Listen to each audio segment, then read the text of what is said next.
Hello, it's the Great Canadian Bagel here, coming to you with the next update to the French presidential election prediction series. We are just shy of 2 months from the election day. I believe it's April 10th is first round, and things are starting to get more consolidated, which I'll get to in a moment. One other important thing to also note here is Macron himself has not formally announced he's going to run, though it's very likely he will announce, and he's just waiting out the minimum time period, or the last possible moment to announce his candidacy, because from my understanding, you cannot you can't do proper campaigning attacks against the sitting president if they have not, or a candidate who's not declared. And the French president is allowed to declare much further after than any other candidate because he has quote unquote presidential duties that need to be continued. It is what it is. I don't think it's a very good system, but if the French like it, well, it's up to them. So it's likely he's going to be waiting. I believe it's the month. It's 30 days before, so we probably won't see him officially declare. But barring him getting Macron getting a horrific disease like cancer, it's almost certainly he would run again. I don't really see a reason why he wouldn't. Even with something like that, he probably would still run again, unless it completely disabled him. Now, let us get to where we are with the what has happened. So the last video was obviously 2 weeks ago for this series. Well, 2 weeks and a day now. So there's been a bit more changes than, or well, a week of update has been missed. So I'll just go here, and it's a good quick summary. So on by Jan 30th, Sunday Jan 30th, there was really not much changes across most of the board, or most of the left here. Macron temporarily dipped down, though now he's back to essentially where he was. What is notable, though, is in particular, there seems to be more consolidation going on among the French right here, especially if we go fast forward to yesterday, or the prediction for calibrated for yesterday. So, since the start of this, well, since Jan 23rd, because I don't have all the data for Jan 16th, because I made a mistake there. The Pécresse herself has gained about 0.5. Le Pen has gained about 0.8. Zemmour has gained about 0.3.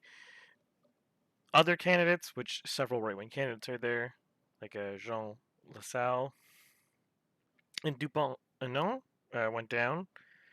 I think collectively, I think right-wing candidates have lost about 2 points, which is approximately what Zemmour, Le Pen, and Pécresse have gained to themselves. And left-wing candidates have lost a bit of ground relative to Taubira, which is to be expected. Her jumping in to the race would kind of just suck up some of that vote share. There's only so many people voting on the left right now in France, and, well, the more ways you split it, the lower everyone's vote share is. So that kind of really covers the status here, but what we are starting to see is the trends from 2017 look like they might be reasserting themselves, especially if Le Pen keeps regaining ground, which, again, since it's still not determined if Zemmour will be able to get enough signatures to be on the actual ballot. Again, he has plenty of time, but he's still not confirmed there. If he drops off, I think you would drastically see this map almost immediately turn to look very similar to the 2017 one. Like this little Rhone Valley here, yes, the Rhone Valley, I believe, would flip probably to to Le Pen. Le Pen would get more numbers in the north, would be stronger, especially in French Comté, a Burgundy area. Her numbers in Normandy and Centre Valley de Loire are also probably going to go up. Similarly, you might see Pécresse actually gain more ground in some of the areas that the Les Républicains were leading in 2017. That though is on the suspicion that Zamor, which I think I'm spelling his first name wrong, which I apologize there. That's assuming he doesn't get the numbers. If he does get the numbers, well, it'll probably gonna look more like this. Now, the one thing that is worth noting that is not really captured well in this yet is it does look like Zamor might actually have some momentum being built, though it's not a lot, and it really depends on this week. We'll probably have a better picture of that because of the margin of error of the polling and the scale of his gaining. Right now, it could just be, I'm blanking on the word here. It could be just an anomalous poll result, and he's polling it's anomalously above his actual support floor or ceiling. But right now, it does look like he's being measured at about 13.6 by my model, but he could be getting as high as 15 points in some polls right now. And the polls of early January, where he's getting like 11 and 12s, are almost entirely gone now. Everything's like 13, 14, 15, which does indicate that there might be momentum there for him. But at the same time, that momentum doesn't seem to really coming from Le Pen or Pécresse, both of whom are kind of waffling around the same numbers. Though I will note for Le Pen, I think her personal numbers might continue to go up a bit more. Same with Pécresse because of how my model works. And there were some pretty bad numbers for both of them. Pécresse in November and Le Pen in early January, which as more neutral numbers pop up for them, it will raise their weighted average. So we will see. Though I think those will go up a bit. I think Macron's also likely to gain more ground. He's now consistently polling 24 to 25. Though I will caution here that a lot of Macron's support, it seems, is coming from the under 24 age bracket, which means that the raw polling numbers are unlikely to be accurate on election day for the first round because young people do not have very high vote intensity. So if a lot of your support is coming from that demographic, it's very likely you're going to have a large discrepancy with your polling support because they are as likely as most other people to answer a poll, but they're much less likely to actually go vote in person. Le Pen similarly has this kind of problem where we all saw in 2017 election when in the second round she was being pulled around 44% range, ended up getting down all the way down to 33. The big primary reason for that, it looks like, obviously this is only conjecture because we can never know for certain, but the conjectured opinion here is it does look like the vote turnout for blue collar workers and 25 to 40-year-olds was quite low, and that's where her strongest demographics are, or her strongest voting blocks are. So those two groups not really showing up in the support she needed does seem to have killed her there, and unfortunately, those two groups also don't vote very heavily. So based on these numbers here, what I would suspect is that Zamor and Pécresse will outperform, or could very well outperform my model on election day if it was an actual election versus Le Pen and Macron, because Zamor and Pécresse definitely skew towards more reliable voters, being older people and retirees and more wealthy people. Well, more wealthy is not strictly correct term, but I get the picture should be clear there. Now, that all said, let us look at the second round results. So still, I only have second round numbers for Le Pen and Pécresse because those are the only two who reliably pull second place. Le Pen much more frequently than Pécresse these days, but since she does have at least one poll a week where she's polling in second place, I am keeping forward with her second place conjectures. If another candidate was meeting that level and the polling data was present, I would do it as well. for them as well, but Zamora is the only one who has available polling data, and he's not reliably polling in second place, even out of the low threshold of one poll a week kind of thing. So this is Pécresse's numbers here for the second round. So Pécresse has huge surge from the week before. Now, this is one thing where I'm less certain about. If this model, or if this is a Pécresse versus Macron election, I have a lot of personal uncertainty with this map because the raw polling data for the second round that I've been seeing from a lot of the companies doesn't really make much sense. Like, you plug in the numbers versus the voting shares, and Pécresse seems to be wildly underreported by the numbers, and when you factor them in, maybe the pollsters are considering different levels of voting intensity that I'm not considering, but I don't really see that because Macron again skews younger, and Pécresse typically skews older, which is a very strong what's the word for this? The typically the strongest divide on voting intensity, so I don't really see why Pécresse should have significantly lower voter intensity, but her numbers seem to be reported numbers seem to be off, and she seems to be drastically underreported in what she should be reporting at. Like, for example, today in the IFOP Fudical poll that came out, I think she was polled raw. Their numbers said it was 55 to 45, but I plug in the numbers. For example, the most useful ones are vote switching from first round to second round, i.e., Le Pen voters in first round, how many voted Macron, how many voted Pécresse, etc. Now, this could be a misinterpretation of their data, but as it's presented, that 55 for Macron, 45 for Pécresse doesn't make sense at all, and it's closer to 51 to 49. And if that is true, and then you sprinkle in some other considerations my model does, such as track records and performance and cross references to data tables and all that kind of stuff, or demographic tables,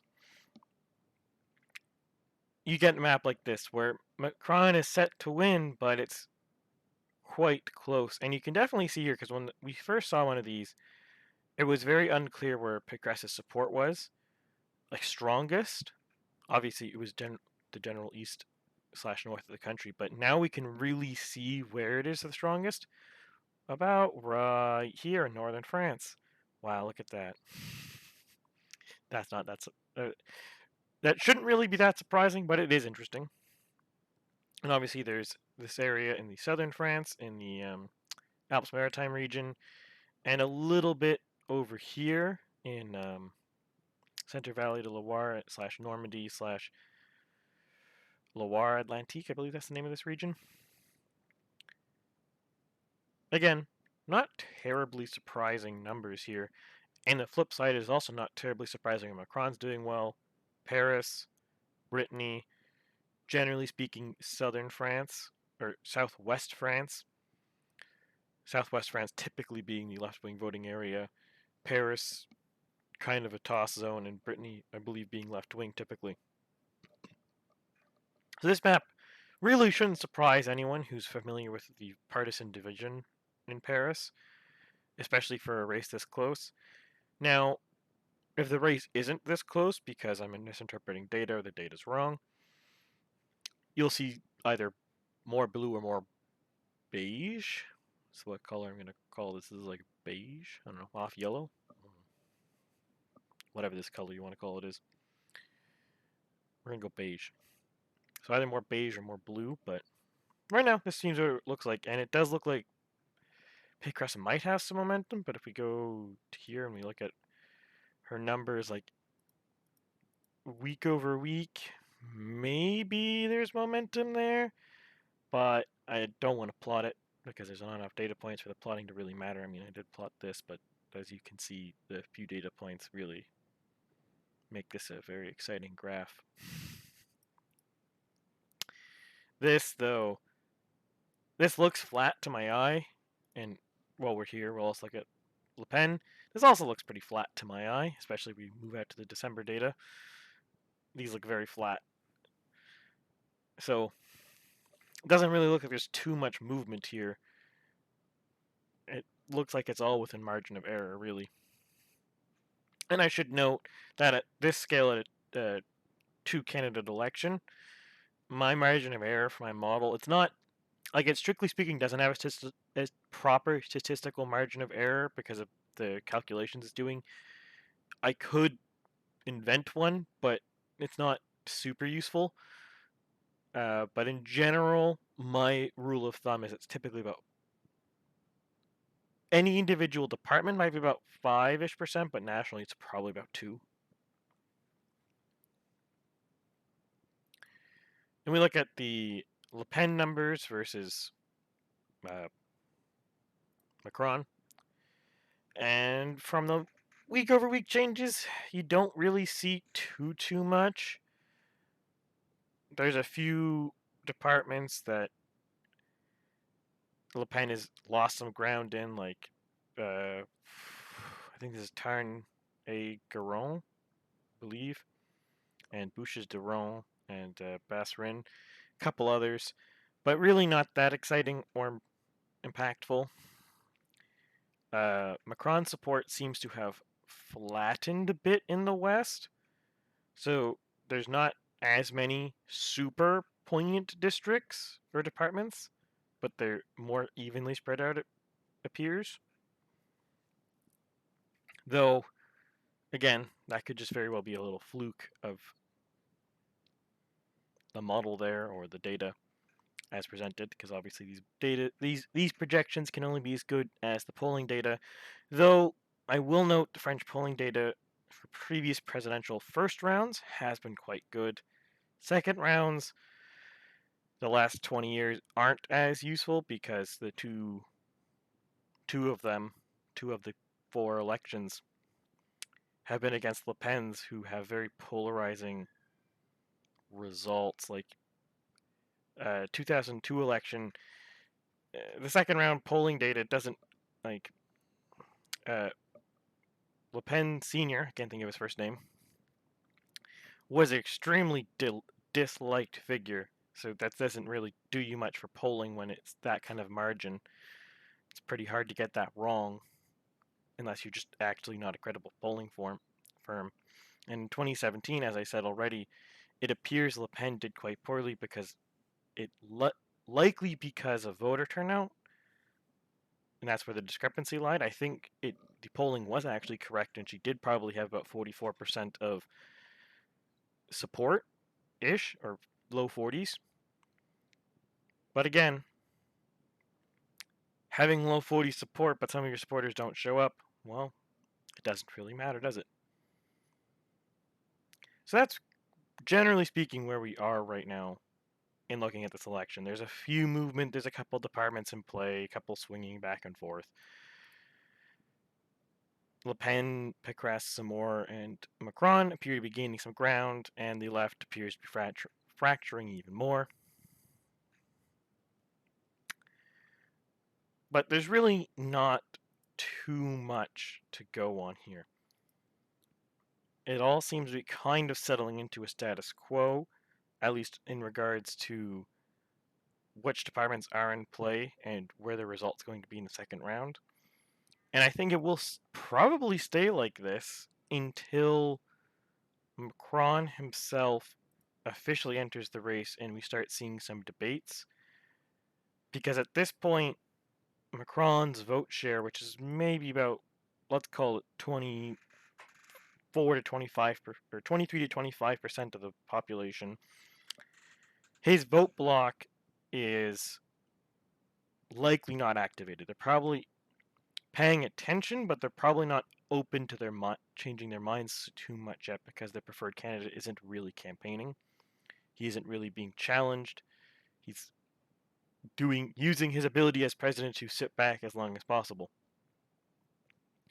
So if we look at the two main segments here, we have the right flank of the French politics, who are mostly fighting amongst themselves, and the left flank of French politics, which are mostly fighting amongst themselves. And it won't really be until Macron comes that you expand into the left flank trying to erode the left part of Macron's base, and the right flank that's trying to erode the right part of Macron's base. Now, obviously, this is extremely overgeneralized, calling it right and left. There's been many talks from various people that, for example, Le Pen doesn't really fit super nicely in the right because she has a lot of left-wing economic viewpoints, like not wanting to raise retirement age and stuff like that, and that Mélenchon voters are more likely to pick Le Pen as second choice than Macron, stuff like that. Obviously, politics is much more complicated than anyone really ever wants to give it, and voting preferences are always much more complicated. The prime example was the citizens' primary that happened, I believe, last week, which was trying to unite the left vote share, but realistically, even if Mélenchon, Hidalgo, and Jadot and Tabira all agreed to do it, and the three losers all backed out, you wouldn't merge this vote share here, which I don't want to do the math. Or, oh, we have Excel here. It'll be fast. 20.5. This 20.5% all likely wouldn't have gone together. In fact, I would hazard to guess that some of Jadot's voters probably just wouldn't vote at all anymore. Some of Mélenchon's voters would switch to Le Pen. And this is the hypothetical case that Tabir, since she technically did win, she would have won anyways if the other three were participating. Let's just assume that. We don't know. We'll never know because they didn't. So maybe she gets, and let's be generous and say she gets 12%. Great. Whatever, that didn't do anything. You cannot naively add people together. Similarly, you can't naively add Le Pen and Zemmour because a significant portion of Zemmour's base have defected from François Fillon from 2017. So if Zemmour drops out, yes, Le Pen will get a big bump, but so will Pécresse. I think Le Pen's bump will be larger than Pécresse's bump, but I also think a large portion of Zemmour's base will just back out of politics because a lot of them were what's the word for it? The non-voters, absentees, abstainers. I don't know, whatever you want to call it. People who didn't vote. So politics is complicated. People always make it more simple than it should be. The more you know. That all said, I hope you enjoyed the video, and if you like it, please comment, like, share, all the good stuff, all the YouTube things. I do like the comments, as always, and if you are French, or you know people in France, I would definitely like to hear some, what's the word for it, the anecdotal opinions of the race. Obviously, I can see all the news and all that kind of crap, but that doesn't always give you a right view or the right feel of things, and seeing people on the ground and their opinions is always very interesting. So I definitely welcome that. Otherwise, I hope you all have a good day, and I will see you next video.